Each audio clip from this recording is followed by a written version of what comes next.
देखो क्या कहना चाह रहा है ये कह रहा है कि किसी खेल के मैदान के चारों ओर एक वृत्ताकार पथ है। समय बचा है क्या? बचा है, थोड़ा हो जाएगा काम, ये प्रश्नावली पूरी हो जाएगी।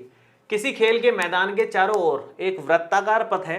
इस मैदान का एक चक्कर लगाने में सोनिया को तो 18 मिनट लगते हैं, जबकि इसी मैदान का एक चक्कर लगाने में रवि को 12 मिनट लगते हैं। मान लीजिए कि वे दोनों एक ही स्थान और एक ही समय पर चलना प्रारंभ करके एक ही दिशा में चलते हैं। कितने समय बाद वे पुनः प्रारंभिक स्थान पर मिलेंगे? ठीक है, हल शुरू करते हैं। क्या सिचुएशन है, ध्यान से समझो। ये मैदान है, गोल मैदान है, वृत्ताकार। किसी खेल के मैदान के चारों ओर एक वृत्ताकार पथ है। वृत्ताकार पथ में दो लोग चल रहे हैं, एक तो रवि और एक सोनिया। ठीक है, दो लोग हैं, एक यहां और एक यहां। ये भी इस तरफ ही, ये भी इस तरफ ही, स्टार्टिंग पॉइंट यही है मान लो। ठीक है, उसमें दो लोग हैं, एक तो है रवि। रवि को कितना टाइम लगता है? रवि को समय लगता है 12 मिनट। 12 मिनट। और सोनिया को कितना लग रहा है? सोनिया को टाइम लग रहा है 18 मिनट। ठीक है, ये बात है ओवरऑल। ठीक है, अपने को बोला है कि मान लीजिए वे दोनों एक ही स्थान और एक ही समय पर चलना प्रारंभ करके एक ही दिशा में चलते हैं, एक ही डायरेक्शन में चल रहे हैं दोनों के दोनों। तो अपने को बताना है कितने समय बाद वे पुनः प्रारंभिक स्थान पर मिलेंगे, कितने समय बाद ये वापस मिल जाएंगे। ये बहुत ही कमाल का क्वेश्चन है, क्योंकि अब देखो ये रवि है, मान लो ये रवि है, ये सोनिया है। तो रवि जल्दी चक्कर लगा लेगा तो रवि तो यहाँ पहुंच जाएगा, लेकिन सोनिया का चक्कर तो 18 मिनट में लगता है, ये तो 12 मिनट। अगर 12 मिनट बाद देखें दोनों को तो रवि तो यहाँ पहुंच जाएगा, लेकिन सोनिया यहीं रहेगी। फिर अगले 12 मिनट में ये भी अपना एक चक्कर लगा लेगा और ये शायद यहाँ पहुंचेगी।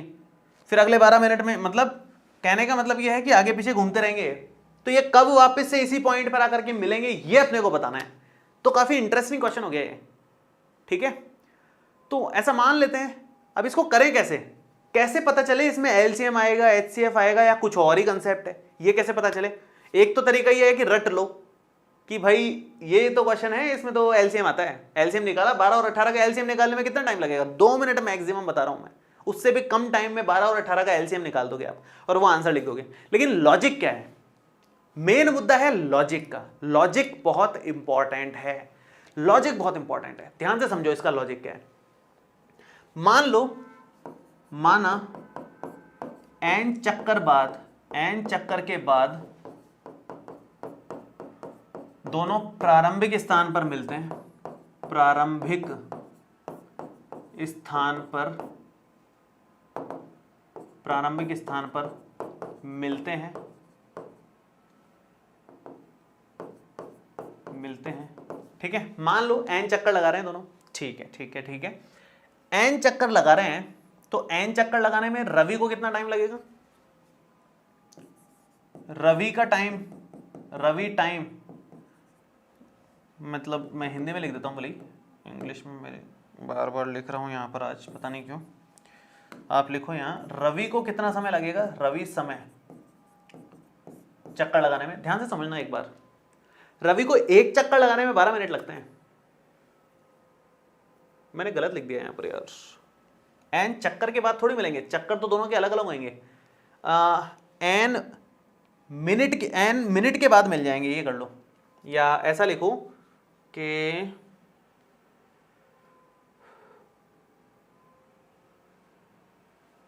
अलग अलग चक्करों के बाद मिलेंगे। यार मैंने यहां गलत लिख दिया, यहां गलत कर दिया मैं, सॉरी। ध्यान से समझो, वापस से समझो, थोड़ा सा गड़बड़ हो गया समझाने में। ठीक है, ठीक है, जितने भी लोग हैं थोड़ा ध्यान देंगे यहाँ पर, क्योंकि ये थोड़ा सा अच्छा क्वेश्चन है, समझ में आना चाहिए आपको। मैं नहीं चाह रहा हूँ, मैंने यहाँ पर थोड़ी सी कुछ गलत लिख दिया था। ध्यान से सुनो। हो सकता है कि रवि तो ज़्यादा चक्कर लगाए, क्योंकि ज़्यादा चक्कर लगा ही लेगा वो, और सोनिया कम चक्कर लगाए और फिर यहाँ तक पहुँच जाए। तो रवि के चक्करों की संख्या और सोनिया के चक्करों की संख्या अलग अलग ही आएगी, ये बात तो पक्की बात है। तो माना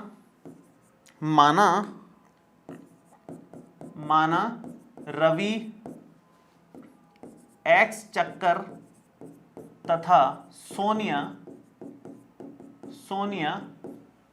y चक्कर लगाने के बाद मिलते हैं। लगाने के बाद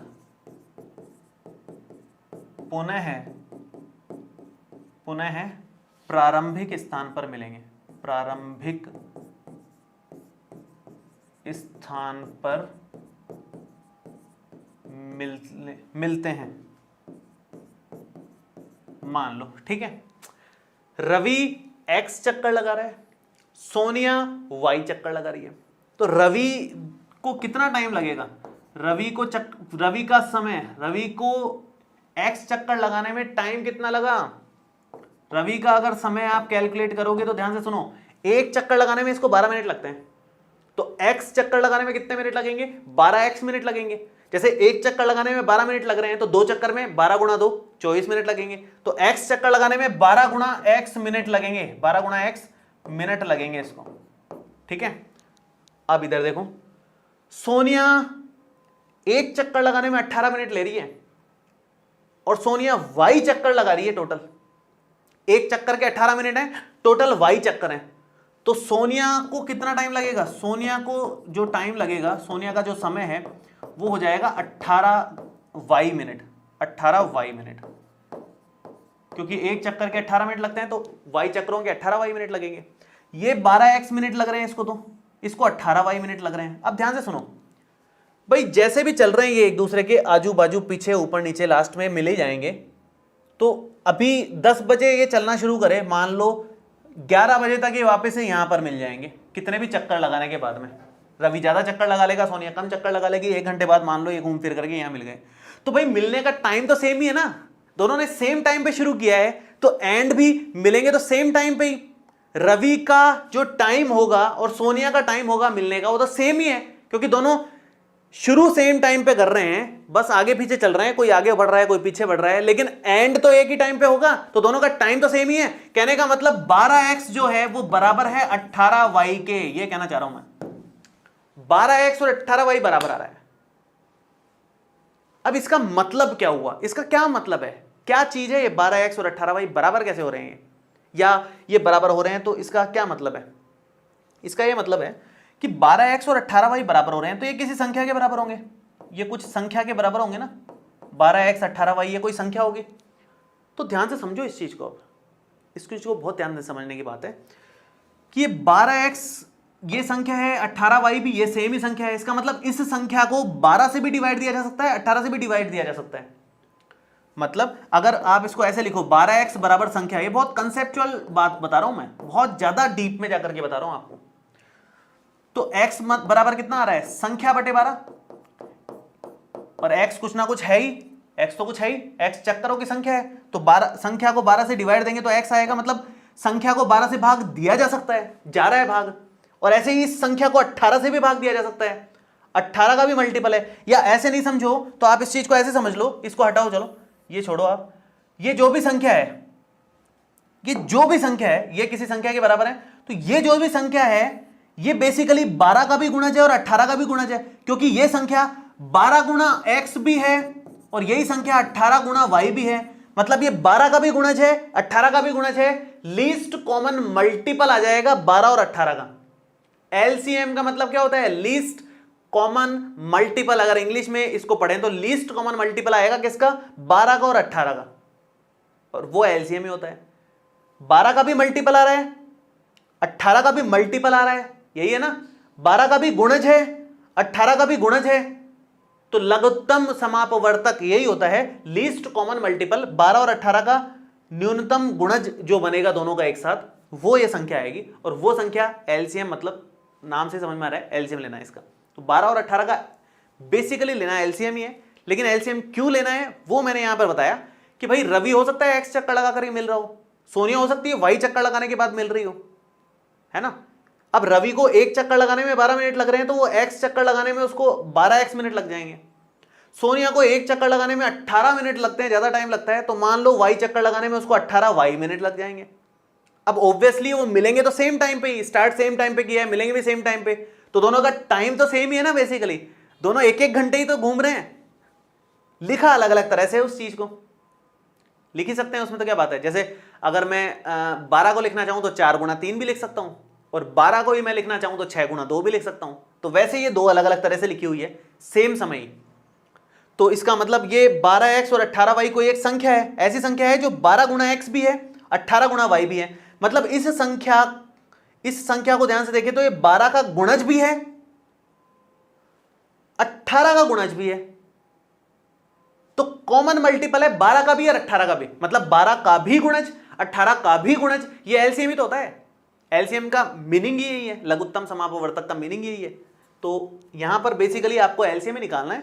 तो 12 और 18 का एलसीएम निकालने में कोई खास मुश्किल बात है नहीं, ये तो आप 1 मिनट के अंदर ना निकाल सकते हो। मेन तो जो समझाने वाली बात थी वो कंसेप्ट ही था, वो मेरे ख्याल से शायद अब आपको थोड़ा बहुत समझ में आया होगा।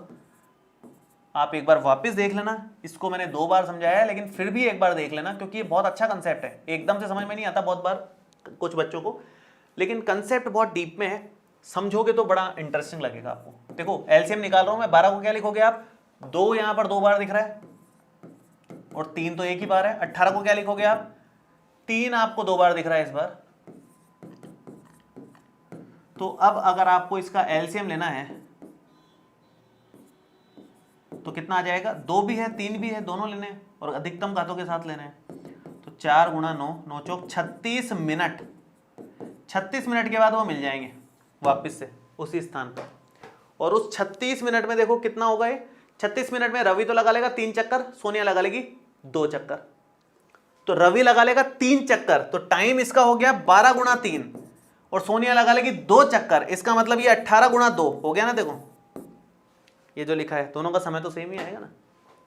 तो ये बड़ा कमाल का कंसेप्ट है, बहुत ही इंटरेस्टिंग चीज़ है।